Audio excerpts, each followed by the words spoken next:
Ladies and gentlemen, we are back. Episode 6 aired last week. We had a little break for July 4th. Silly me. I forgot that happens in TV. Battle of the Generations. This episode 6, was a battle of the ages. And we're not talking about the age difference between Gen Z and the boomers. We're talking about aged protein. My goodness, was this one stressful and expensive. Could you imagine how much all this dry aged protein costs? My goodness. Gordon Ramsay spares no expense. I noticed right out the gate, they're 6 episodes in, we've got 4 really strong standouts. Rebecca, a boomer, Becca, Adam Hart, and Mert. These 4, they're getting a lot of camera time. They've got the chops. And there's a silent, sneaky one in here that I don't know why she's not shining so forward yet, but it's Anna. When she won her apron, that dish that she put up was so restaurant quality, it looked like a finale dish. And this episode, she swipes, she slashes, she crushes. We're jumping ahead. We'll get back to that because she's coming through silent. Kind of love it. She's like the one that we're just not prepared for, and she just sneaks up behind you and kill bills you. Okay, we get into this challenge. There's a lot of dry-aged ribeyes. There's a lot of dry-aged duck.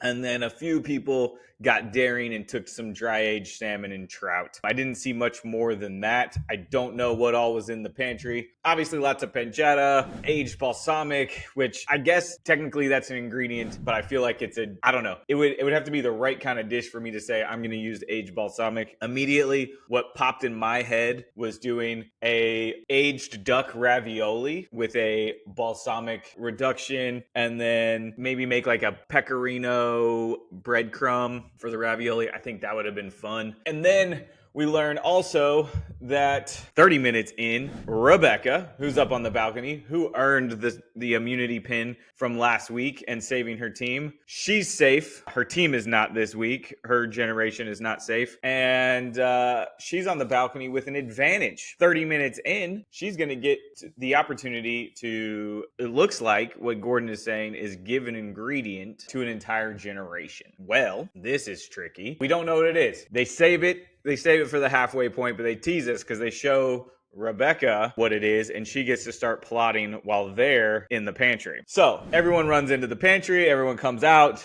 I see Mert and Adam Hart out the gate first, always a good sign. And then the boomers are always last, and Gordon makes a joke about it too. But I mean, really, we need a handicap here. They need like a 6-minute handicap.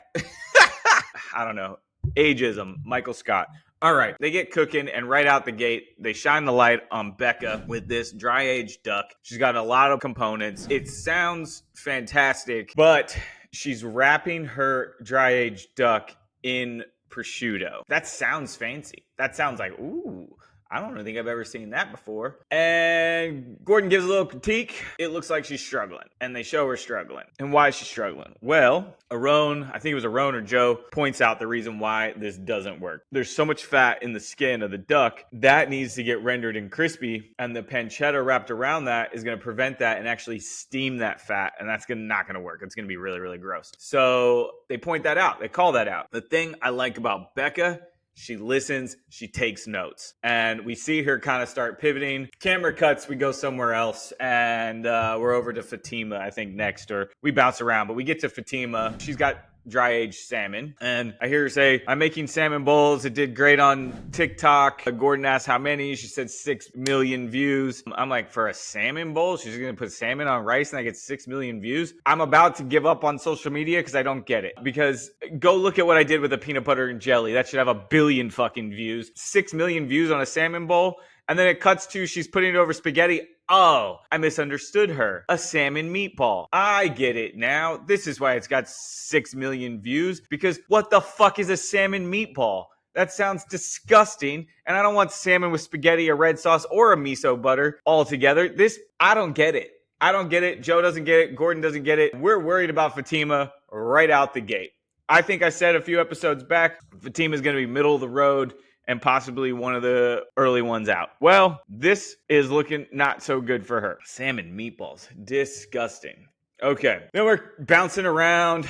Shout out to Kimberly throwing out the best jab of the night with the baby food comment at Mert. My goodness. And then we got Mert doubling down on the spicy baby food. He's gone to TikTok and Instagram and made a reel showing his spicy baby food. Mert, pretend it didn't happen. You're just adding fuel to the fire that you don't want because it's going to burn down your house. Just let it go. Move on, man. But at this point, watching what Mert's doing to this fucking steak, you'd think he's going to be on the podcast next week. Mert, get it together, dude. Anyway, then we cut to Sunshine, who basically looks like a dark cloud of rain has settled over her station. She's a flustered mess, making one of the richest dishes of the night. We got a dry-aged ribeye. We got like this pecorino potato au gratin with pancetta, Brussels sprouts, and it looks heavy. Yeah, nervous about her. And then Dan, back in the back with just a fantastic sear on his New York strip.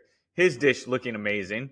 And then we go over to Christopher, and he's talking about this dish that sounds good, but he said daikon puree. And look, I can tell you from experience, it's damn near impossible to get a daikon puree. It's such a watery, water-packed full root that is also very fibrous. It doesn't puree like cauliflower or a potato or a carrot. It is hard. I got lucky and got it right, and I think they were forgiving on me because when I pureed it for the first time in the MasterChef kitchen, I saw how watery it was. I had to take the puree and strain the water out and then cook it more and puree it more to get it to where it was presentable. So I'm nervous for Christopher right out the gate when he says he's doing a daikon puree and a miso broth. I don't know how broth and puree are going to go together. I feel like he's not thinking. Like, shave the daikon, saute it, pickle it. We don't need a puree on this dish, especially because you're doing a poached aged trout. It sounds amazing. Miso broth sounds amazing. Like, let's figure this out. Figure it out, Chris. You got time. Let's go. And then Anna. Back to Anna like I was talking about at the top. Anna is sneaky. This dish sounds fantastic. She's got, I don't know the name of the grain or it looks like a couscous. It looks like an Israeli couscous, but she called it something else. It was an aged fish, aged white fish, and then chorizo. The whole thing's coming together. I'm going to jump forward a little bit. When she plates this thing, god damn, it looks restaurant quality. It's so hard to like make a fish dish like present that high level, especially when you got aged ingredients. This looks so good. At this point, when I'm seeing her talk about her dish, I'm actually thinking a few things. One, I hope she's in the top. Two, if I'm Rebecca, up on the balcony, I'm paying attention to what the ingredients are in everyone's station. I've been up there too. I've had the opportunity to take time away from somebody. I looked at their baskets. I looked what was in there. I tried taking time away from Christopher because he was making fresh pasta and he was in a 45-minute challenge. Take 15 minutes away, I'm knocking this dude out. What I didn't see in his basket, he had pre-made pasta as a backup. Lucky him. If I'm Rebecca right now, I'm giving the disadvantage to the millennials. Not because the millennials are the best, but because Anna is the best in this kitchen, and she has a dish, if you added a curveball, it would knock her out. So let's talk about it. We hit the 30-minute mark. Rebecca comes downstairs. Gordon lifts the cloche, and here we are. Stilton blue cheese. Woo! This cheese is pungent, but it's fucking delicious. It's sweet, it's rich, it's sour, it's bitter, it's everything. This is the most umami of cheese I could share with you. And for some people out there, this is a home run. I'm thinking, oh my gosh, for Sunshine, this cheese would just tie her whole thing together if she does it right. Take the potatoes, skip the au gratin, whip those motherfuckers with this Stilton blue cheese, crisp up the Brussels sprouts with the pancetta, slice the steak in the potatoes, top it with the Brussels sprouts. Boom, done. Well, that's not what she did. But anyway, we're also jumping ahead. We don't know if she got the cheese yet. Rebecca gets the plate of cheese and she's walking down like she's going to give it to Gen Z. Takes a turn. Teases to give it to the millennials. Takes a turn. That's where I would have done it. I would have given it to Anna. Blue cheese would have ruined her dish. She would have had to stop and make a whole new dish in 30 minutes. Rebecca, this is where you messed up. You had a chance to take out the toughest competition and you walked right past her. You gave it to Gen X, who honestly, in my opinion, no one is a threat at Gen X, and wasted an advantage. I also thought it would have been a cool move if you gave it to the boomers. You could have just taken out the rest of the boomers. I don't know. It would have been a funny play. It would have been a weird play. No one would have got it. I would have liked that route. But opportunity missed not giving it to Anna. Anyway, Gen X gets the cheese, gets the Stilton cheese because Rebecca says Gen X is her biggest competition. Disagree. Fast forward, Sunshine is, having a meltdown. You can see it's just falling apart. And then Kimberly, in her squeaky little mouse voice, is talking about how she spent all this time over in France with her lover eating Stilton blue cheese every day. Yeah. That's an advantage, I guess. And it looks like she did great. So, hands up, time's up, time for the walkthrough. This, I tell you, whenever the producers decided to add this element to MasterChef, having the judges wind through and taste little bites and ask questions stone cold, show no facial expression, I'm telling you, the reason this episode is called Aged is only because this little wind through is aging everybody. It is frightening. I hated this part, and I wouldn't wish it on my worst enemy. And you can see the dread in everyone's faces because I'm telling you, you could feel like you have the best dish in the world. You could have all the confidence in the world that Mert has. And when these guys start walking through, you start thinking you're the biggest pile of dog shit and that your food isn't worth a damn. They get through, they're asking questions. They show Mert's steak and there's no sear on it. I don't know how he did that. And then he tried torching it and admitted that there was some TikTok bullshit that he saw. Mert, get off TikTok, man. It's hurting you. And then we go back to Dan in the back.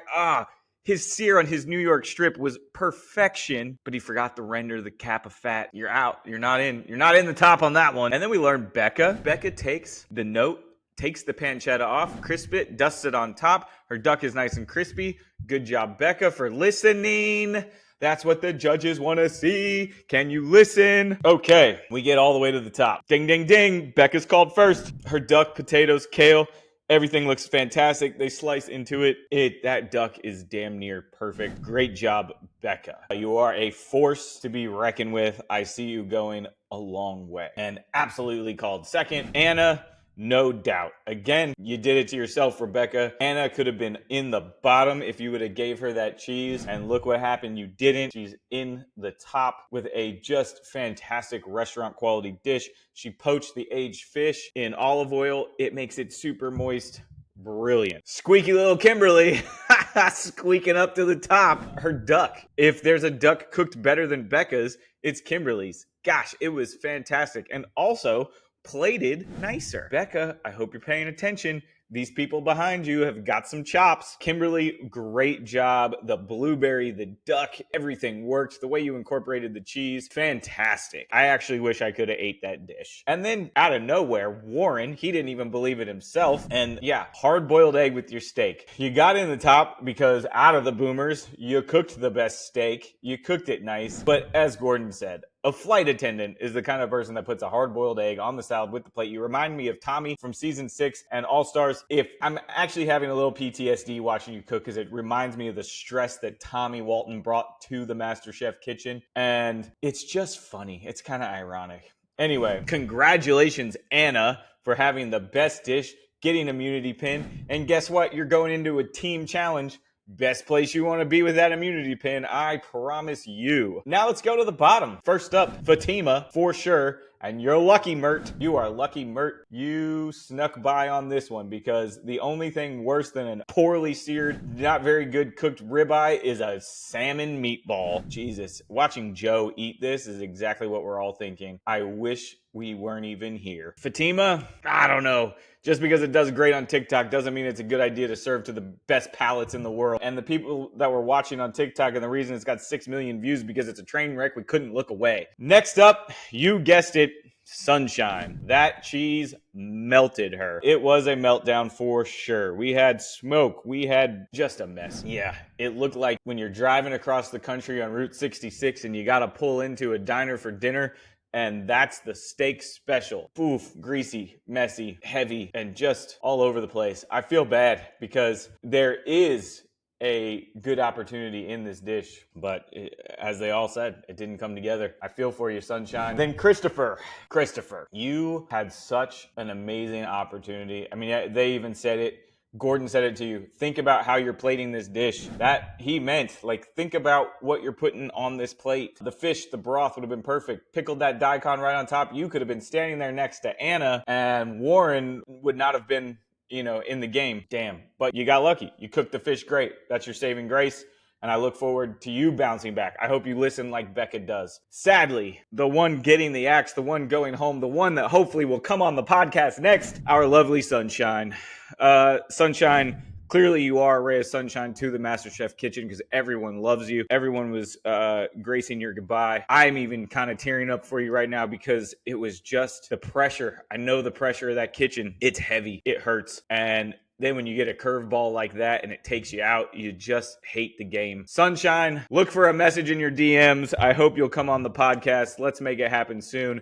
That's your recap for last week. Tune into the next episode of MasterChef. We got our first team challenge coming up. And if you like this, please subscribe and share with your friends. Love ya. We're out of here, losers.